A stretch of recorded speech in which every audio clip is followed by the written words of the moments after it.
वहीं बहराइच में जुमे की नमाज से पहले सुरक्षा व्यवस्था बेहद कड़ी कर दी गई। बाहरी लोगों की एंट्री पर प्रतिबंध लगा दिया गया है। बाहर का कोई भी शख्स, कोई भी व्यक्ति अंदर एंटर नहीं करेगा। बहराइच में अलर्ट मोड पर है पुलिस प्रशासन। पूरी तरह से कहीं भी कोई भी लापरवाही ना होने पाए, चूक ना होने पाए, इसको लेकर नजर रखी जा रही है।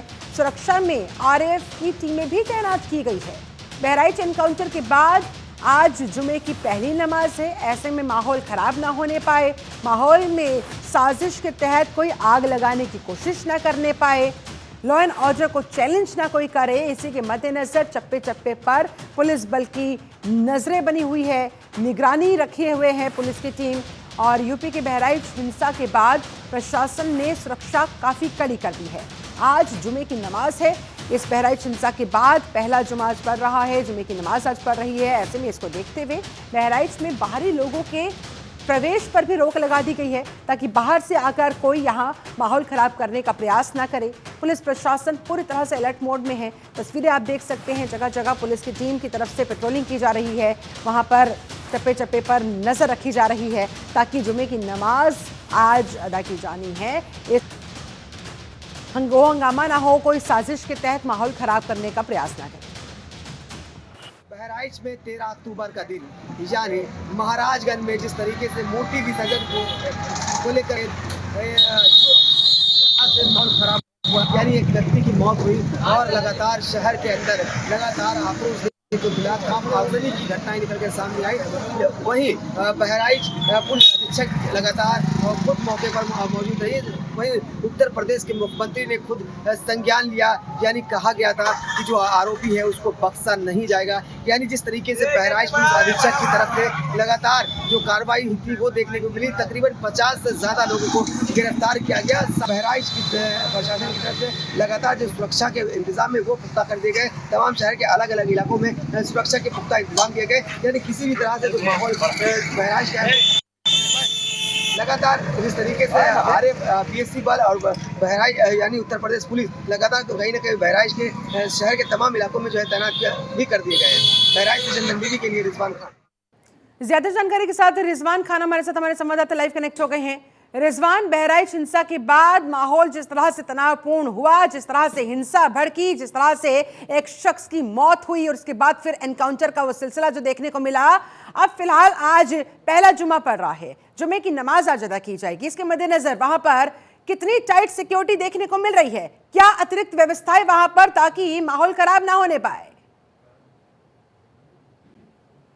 यानी जब ये कल घटना होती है, यानी घटना क्या, पुलिस की एक बड़ी कामयाबी हम कह सकते हैं कि यानी कल देर शाम जब 2 लोगों को इनकाउंटर किया जाता है, जिसके बाद तमाम जो आला अधिकारी है शहर के वो लगातार बहराइच के मेडिकल कॉलेज पहुंचते हैं, जहां पर उन इनकाउंटर के 2 जो आरोपी थे, जो मुख्य आरोपी थे सरफराज और तालिब, जिनका इलाज बहराइच के मेडिकल कॉलेज में चल रहा था।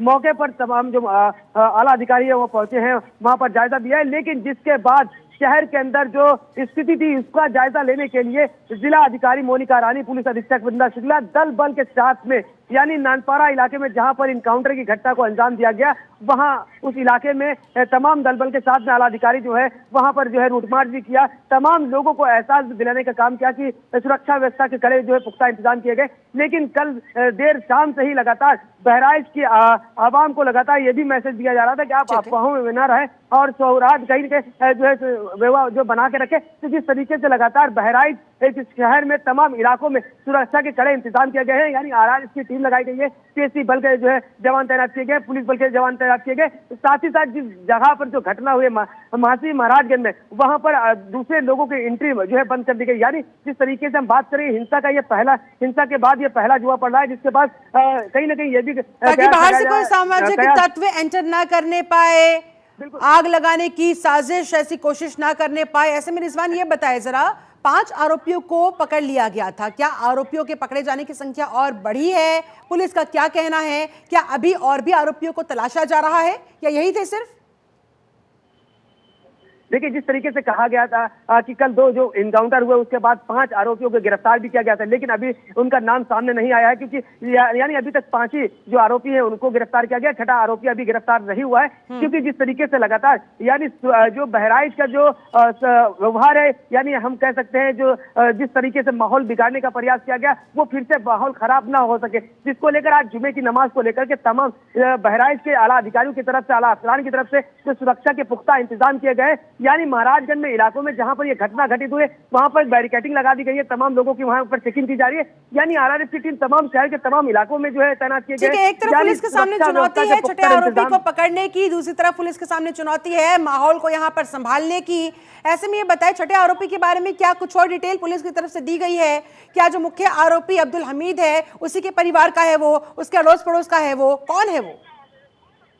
देखिए, अनुमान ये लगाया जा रहा था उसका परिवार का ही जो है सदस्य माना जा रहा था, ये जो छठा आरोपी है, जिसको लेकर के लगातार जो बहराइच पुलिस है वो लगातार जो है तेजी दिखाई दे रही थी कि लगातार जो ताबड़तोड़ जो उनकी धरपकड़ के लिए लगातार पुलिस एक्टिव नजर आ रही थी। लेकिन जिसके बाद 5 आरोपियों पर जो है उसने सफलता तो पा ली है, लेकिन जो अभी छठा आरोपी है वो अभी फरार चल रहा है। यानी अनुमान ये भी लगाया जा रहा है, जिस तरीके से एडीजी बहराइच पहुंचे थे उन्होंने कहा था कि जो मुख्य आरोपी इसमें है उनकी जल्द से जल्द गिरफ्तारी की जाएगी, लेकिन जिस तरीके से 5 गिरफ्तारी हो चुके हैं, आखिरी अभी जो छठा जो आरोपी है वो गिरफ्तार होना बाकी। यानी जो दो लोग का जो इनकाउंटर हुआ था, बहराइच के मेडिकल कॉलेज में भर्ती थे, उनको अभी कोर्ट के लिए जो है रवाना कर दिया गया है। यानी कोर्ट में वहां पुलिस रिमांड भी ले सकती है और पूछताछ भी कर सकती है, यानी कोई बड़े खुलासे भी होने की संभावना जताई जा रही है। जी ठीक है, अब रिमांड की डिमांड जो पुलिस की तरफ से की जाएगी उस पर क्या कुछ फैसला लिया जाता है, नजर बनाए रखिएगा। रिजवान, फिलहाल बहुत शुक्रिया आपका इस पूरी बातचीत के लिए, जानकारी के लिए।